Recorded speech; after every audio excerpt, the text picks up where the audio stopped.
인생 후반전 삶을 살며 나이 들수록 어떻게 지내야 할지 고민하시는 분들이 많으실 텐데요. 70세는 뇌를 비롯한 몸과 마음의 절대적인 노화 분기점이라고 합니다. 이때 어떻게 관리를 하느냐에 따라 건강하게 지낼 수 있을지 결정이 난다고 하는데요.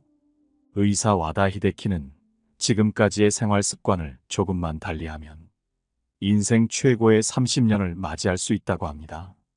그런데 안타깝게도 60대와 70대의 대부분이 이런 생활 습관과 동떨어진 생활 방식을 따르고 있는데요. 이에 의사인 그는 잘못된 건강 상식과 생활 방식으로 모두 아까운 노년을 낭비하고 있는 것이 안타까워 그동안 많은 노인들을 진료한 경험을 바탕으로 책을 썼습니다.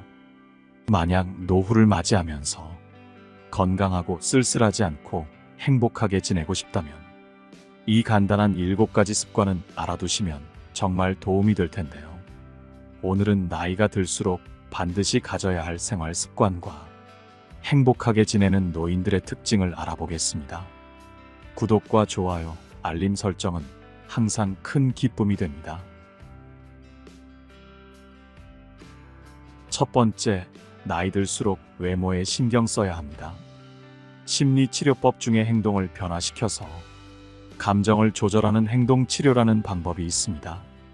흔히 알고 있는 인지 치료와 대응하는 개념으로 이전과는 다른 새로운 경험을 시도하거나 낡은 습관을 바꿔서 마음을 치료하는 방법인데요.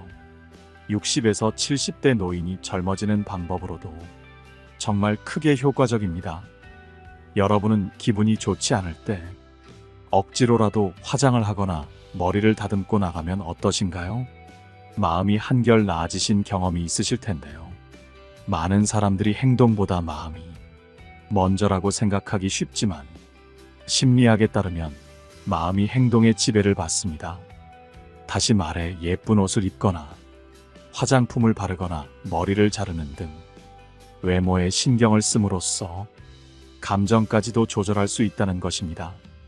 따라서 고령자일수록 건강관리와 노화를 위해서도 외모 관리는 무척 중요합니다. 지금까지 만나온 여러 환자들을 보더라도 겉모습이 노인에 가까울수록 감정의 노화가 더욱 성큼성큼 진행되어 결국에는 전신 기능이 쇠약해지는 경우가 많았습니다. 반대로 노인임에도 외모에 신경을 쓰는 사람은 대체로 건강합니다. 요양원에서는 보통 출장 미용사가 정기적으로 찾아와서 커트와 파마 염색 등의 유료 서비스를 진행하는데요. 직원들에게 물어보면 이러한 서비스를 이용하는 사람들은 대체로 인지장애 단계가 낮고 진행 속도도 더디다고 합니다. 인지장애를 앓고 있는 고령의 여성이 공들여 화장한 모습을 보면 어딘가 모르게 생기가 넘치는 느낌이 있죠. 그래서 나이가 들더라도 여성이라면 화장을 하고 머리를 손질할 뿐 아니라 피부 관리를 할 필요가 있습니다. 남성 역시 마찬가지입니다. 냄새가 나지 않게 관리하고 피부와 옷차림에 신경을 써야 하지요. 피부 관리를 받으면 확실히 눈에 띄게 주름이 펴지고 예뻐집니다. 나이가 들어도 주변 사람들에게 충분히 매력적으로 보일 수 있습니다. 아직도 이러한 안티에이징 시술을 반칙이라고 여기는 사람이 많다고 하지만 노후에는 어떤 일이라도 반칙으로 단정짓지 않는 사고방식이 굉장히 중요합니다. 두 번째, 뇌 건강을 꼭 지켜야 합니다. 나이 들수록 뇌 건강을 지키는 것이 무엇보다 중요합니다. 뇌 건강을 위해 직접 일상생활에서 실천할 수 있는 간단한 방법을 소개해드리겠습니다. 생활하시면서 실천하실 수 있으니 꼭 메모하셔서 적용해 보셨으면 좋겠습니다. 주 2회 아주 작더라도 새로운 경험을 합니다. 주 2회가 모이고 모여 연간으로 따지자면 100회 정도 새로운 경험에 도전할 수 있습니다. 아주 사소한 일이어도 횟수에 포함시키는 것인데요. 예를 들면 밖에서 점심 도시락을 살 때 가끔은 늘 가던 가게가 아닌 새로운 가게를 방문해 봅니다. 그 외에도 처음 보는 길로 산책을 간다든지 생소한 식물을 데려와 키워보는 등 사소한 첫 경험에 의식적으로 매달려서 도전하는 것이죠. 왜냐하면 우리 뇌는 본 적 없는 것을 보거나 먹어본 적 없는 음식을 맛보면 활발하게 움직이기 때문인데요. 이러한 아주 작은 노력들이 전두엽의 노화를 늦추어 줍니다. 베스트셀러에 관심을 갖는 것도 좋습니다. 서점에 가서 베스트셀러에 오른 책들을 항상 눈여겨보면서 그 책이 왜 인기가 많은지 생각해 봅니다. 생각을 한다는 것은 인간의 뇌, 특히 정신적 활동의 중추인 전두엽을 단련시키는 훈련이 되기 때문이죠. 일상에서 그 해에 잘 팔린 책이나 인기를 끈 영화 혹은 음악 정도는 제목을 말할 수 있을 만큼 공부해 본다면 아주 좋습니다. 전두엽은 새로운 정보를 아주 좋아해서 끊임없이 새로운 지식과 경험을 대하다 보면 전두엽의 움직임이 매우 활발해집니다. 물론 베스트셀러나 인기 영화 외에도 재미있는 것들은 무척 많으니 다른 사람이 흥미로워하는 분야가 있다면 한번 관심을 가져보는 것도 좋습니다. 나이보다 젊고 건강해 보이는 사람을 따라해보는 것도 뇌 건강에 도움이 됩니다. 사람은 결국 사람에게서 가장 큰 영향을 받는데요. 한번 주변을 살펴볼까요? 틀림없이 나이보다 젊고 건강해 보이는 사람이 있을 것입니다. 그런 사람을 만나면 행동을 잘 관찰해서 따라할 수 있는 부분은 따라하려고 노력합니다. 연초에는 고급 스케줄 수첩을 구매하여 기록을 꾸준히 합니다.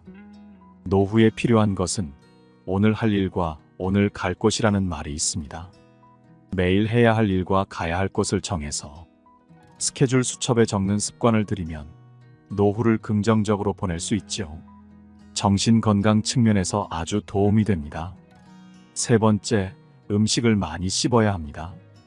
음식과 관련해서 씹기도 매우 중요합니다. 이전에 한 실험을 한 적이 있는데요. 다음과 같은 기억력 테스트를 실시했습니다. 다양한 색깔의 판을 배치해서 30초간 외운 다음 그것과 똑같은 순서로 색깔 카드를 놓게 하는 시험이었어요. 그런데 정말 놀라웠던 것은 이때 껌을 씹으면 정확도가 2배나 올라갔다는 것입니다. 왜 그랬을까요? 연구 결과 껌을 씹으면 뇌의 혈류량이 증가하는데 특히 기억을 관장하는 해마의 혈류량이 크게 늘어났기 때문입니다. 이는 우리가 음식을 씹을 때 사용하는 근육인 깨물근이 3차 신경을 통해 뇌와 이어져 있기 때문인데요. 깨물근이 움직이면 대뇌와 편도체 같은 인지 기능을 담당하는 뇌의 부위가 자극을 받아서 혈류량이 늘어납니다. 이뿐만 아닙니다. 껌을 씹으면 치아를 감싸고 있는 막에도 압력이 전달되는데 이 역시 뇌와 이어져서 뇌를 자극하고 활성화합니다. 뇌가 활성화되는 것은 아주 중요하지요. 왜냐하면 우리가 나이 들면 가장 무서워하는 치매와 연관이 있으니까요. 반대로 건강하지 못한 습관, 즉 씹기를 하지 않는 것은 인지 장애를 일으키는 원인이 됩니다. 이유는 크게 2가지인데요. 첫째, 씹는 횟수가 줄어들면 뇌로 가는 자극이 감소해서 인지 기능이 떨어지게 되기 때문입니다.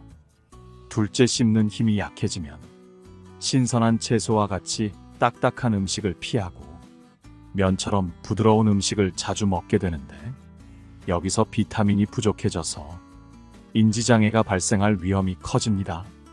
실제로 치아가 거의 없는 사람은 치아가 20개 이상 있는 사람에 비해 인지장애가 발생할 확률이 거의 2배나 높다는 연구 결과가 있습니다. 우리가 가장 두려워하는 치매, 그중 알츠하이머형 인지장애 환자는 채소 섭취량이 적다고 합니다. 이 때문에 건강하게 오래 살고 싶다면 돈이 좀 들더라도 틀니나 임플란트를 활용해서 치아 건강을 꼭 지켜내야 합니다. 덧붙여서 뇌를 자극하기 위해서는 깨물근을 많이 움직여야 하므로 껌이나 오징어를 자주 씹어보세요. 심심할 때 간식거리를 씹는 것만으로도 뇌 건강을 지켜낼 수 있습니다. 새끼 식사를 할 때에도 젊었을 때보다 더 많이 씹어먹는 습관을 들여야 합니다. 이러한 작은 습관이 뇌의 노화를 막을 수 있지요. 네 번째, 규칙적인 생활로 수면 리듬을 유지하세요. 불면증의 원인은 다양한데요. 요즘은 우울증이 정말 흔하지요.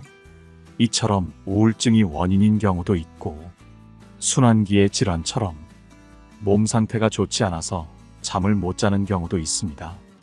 하지만 대부분은 잠들지 못할까봐 두려워하는 정신적인 문제에서 발생합니다. 이러한 종류의 불면증은 규칙적인 생활을 하면 크게 나아지는데요. 먼저 밤에 잘 자기 위해서는 아침에 일어나는 시간을 일정하게 유지해야 합니다. 회사에 다닐 때는 출근 시간이 정해져 있으므로 저절로 기상 시간이 일정하지요. 물론 당시에는 무척 피곤하게 느껴졌겠지만 우리의 몸과 마음에 좋은 영향을 미쳤을 것입니다. 매일 같은 시간에 일어나는 습관이 심신의 변화를 최대한 막아주었기 때문이다. 그러나 은퇴 후 그럴 필요가 없어서 기상시간이 들쑥날쑥하게 되면 세로토닌과 같은 신경 전달 물질의 분비가 줄어들고, 세로토닌이 부족해지면 수면을 유도하는 멜라토닌이 줄어들어 수면 장애를 겪기가 굉장히 쉽습니다. 따라서 신경 전달 물질이 정상적인 분비를 촉진하기 위해서는 매일 아침 같은 시간에 일어나야 합니다.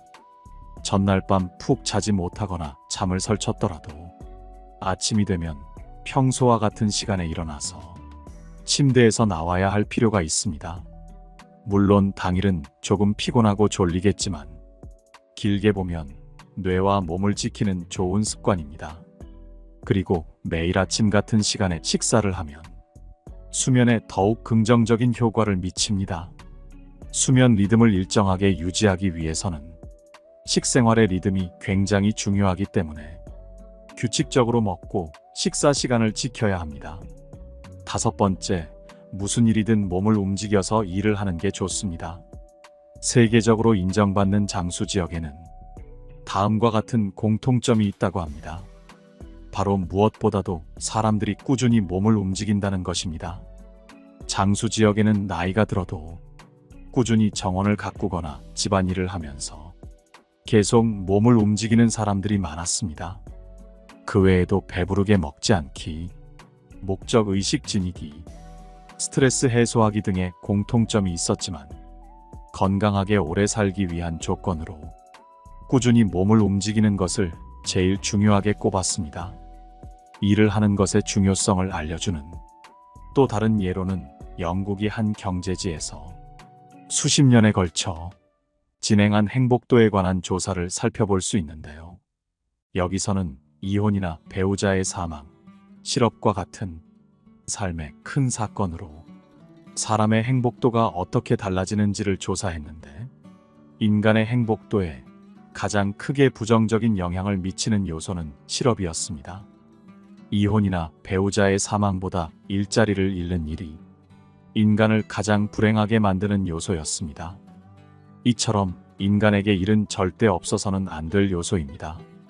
무슨 일이든 꾸준히 하는 사람들은 세계 각지에서 진행된 비슷한 조사들에서 모두 늙어서도 계속 오래 살 수 있고 행복도도 높다는 결론이 나왔습니다.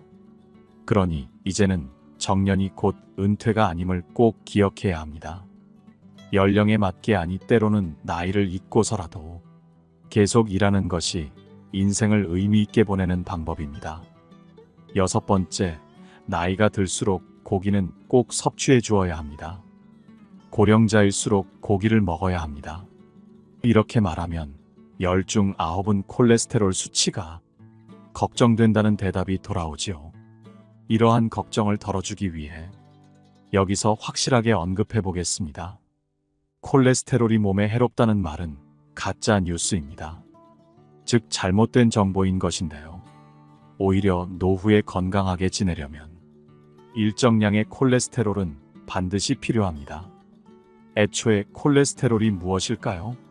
바로 인간을 포함한 동물의 몸을 구성하는 지방의 일종입니다. 자연스러운 것이지요. 성호르몬과 세포막의 재료로서 생명체에게 없어서는 안 될 주요한 성분이니까요. 그뿐 아니라 뇌에서 세로토닌을 운반하는 중요한 역할을 맡고 있습니다. 세로토닌이란 뇌의 신경세포들 사이에서 여러 자극이나 감정을 전달하는 신경 전달 물질 중에 하나입니다. 신경 전달 물질이라면 도파민과 아드레날린이 유명하지만 세로토닌은 이런 신경 전달 물질의 분비량을 조절하는 지휘관 같은 존재로서 인간의 마음을 조종하는 역할을 담당합니다. 콜레스테롤은 이와 같은 세로토닌을 운반하는 물질로 콜레스테롤 수치가 높은 사람일수록 우울증에 걸릴 확률이 낮고 우울증에 걸리더라도 빨리 나을 수 있습니다. 또한 콜레스테롤은 남성 호르몬인 테스토스테론을 구성하는 재료입니다. 더욱 놀랍게도 콜레스테롤 수치가 낮으면 암에 걸리기 쉽다는 연구 자료도 있습니다. 이는 면역세포를 구성하는 재료가 부족해지기 때문입니다. 물론 콜레스테롤 수치가 지나치게 높으면 고콜레스테롤 혈증으로 동맥 경화를 일으킬 위험도가 높아지는 것이 사실이지요. 하지만 반대로 너무 낮아도 혈관이 약해져서 뇌졸중이 올 확률이 커집니다. 현대인의 평균 수명이 높아진 이유도 여기서 찾아볼 수 있는데요. 옛날과는 비교할 수 없을 만큼 고기를 많이 먹어서 콜레스테롤 섭취량이 크게 증가한 이유입니다. 콜레스테롤 수치가 오르면서 혈관이 탄력 있고 튼튼해졌기 때문에 출혈성 뇌졸중으로 인한 사망자가 감소한 것이죠. 그래서 고기를 어느 정도 먹어주는 것은 노년에 반드시 필요한 건강 지침입니다. 7번째, 노후에 적합한 운동인 걷기를 해야 합니다. 노후에는 의식적으로 운동하지 않으면 눈 깜짝할 사이에 운동 부족 상태에 빠지는데요. 온갖 방법을 짜내어서라도 적당한 운동, 특히 유산소 운동을 꾸준히 해야 합니다. 이때 유산소 운동은 심폐기능을 높여준다는 말을 자주 듣는데 그 이유는 무엇일까요? 호흡이 필요한 유산소 운동을 정기적으로 하면 심장의 펌프 기능이 강화되어 수축 횟수가 적더라도 뇌와 몸에 충분한 양의 혈액을 보낼 수 있습니다. 같은 양의 운동을 해도 심장에 가는 부담이 적고 폐가 산소를 흡수하는 힘이 커지지요. 그래서 유산소 운동이 심폐기능을 올려주는 것입니다. 그런데 우리가 잘못 생각하는 부분도 있습니다. 유산소 운동이라고 하면 땀을 뻘뻘 흘리며 러닝머신 위를 달리는 모습을 떠올리기 쉬운데요. 60대 이상에게 달리기를 권하지는 않습니다. 달리기처럼 호흡이 가빠지는 운동은 심장과 폐에 큰 부담을 줄 뿐 아니라 체내에 활성산소를 대량으로 만들기 때문입니다. 이는 몸을 산화시키므로 안티에이징 관점에서 보면 그리 바람직하지 않은 것이죠. 테니스나 골프도 일반 사람들이 매일 하기에는 적합하지 않습니다. 잘 생각해보면 인간이 많이 걷지 않게 된 기간은 산업혁명 이후부터 지금까지 고작해야 2세기 정도입니다. 수백만 년 동안 진화해온 인간의 신체가 2세기 만에 달라지기는 어려우므로 우리는 몸을 위해 의식적으로 많이 걸어야 합니다. 비가 와서 밖에 나가기 어렵다면 집에서 가벼운 운동이라도 하는 것이죠. 계단 오르기도 좋고 청소나 정리도 좋은 운동입니다. 특히 청소는 팔을 많이 쓰기 때문에 걷기만으로는 부족한 상반신 근육을 유지하는 데 도움을 주지요. 또한 실내가 깨끗해져서 보기 좋아지면 성취감도 얻을 수 있으므로 여러모로 좋은 노동입니다. 인간은 사소한 일일지라도 성취감을 맛보면 기분이 밝아집니다.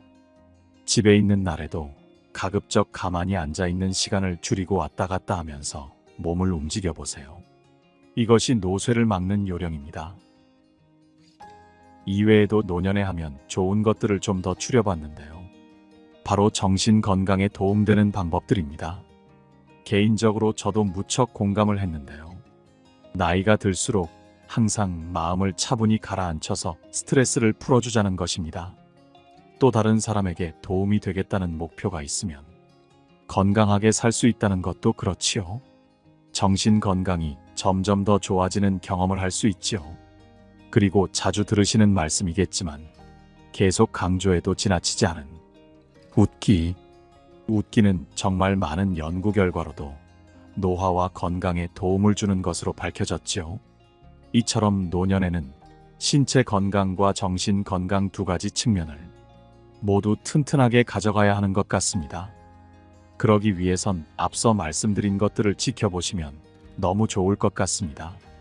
물론 이 모든 습관은 어느 날 갑자기 갖춰지는 게 아니고 지금부터 차근차근 준비해 나가야 합니다. 말씀드린 것을 인생에 적용시키셔서 인생 후반전을 멋지게 보내시길 바랍니다. 들어주신 모든 분들이 항상 건강하셨으면 좋겠습니다. 오늘 영상이 도움이 되셨다면 주위에 계신 소중한 분들께 공유해 주세요. 이상으로 인생의 지혜였습니다. 항상 여러분의 행복한 노년을 응원합니다. 구독과 좋아요, 알림 설정은 항상 큰 힘이 됩니다.